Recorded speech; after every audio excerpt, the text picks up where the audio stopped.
Paní, jste na řadě. Halo? Halo?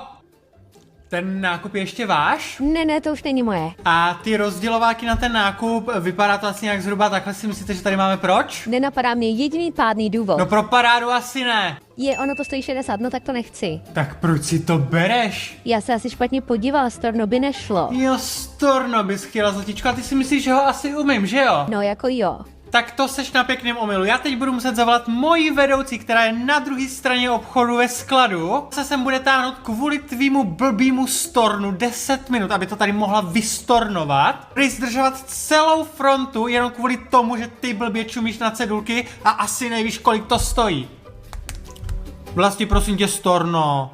Tak a poprosím vás 362 korun, naši klubovou kartičku máte? Ne.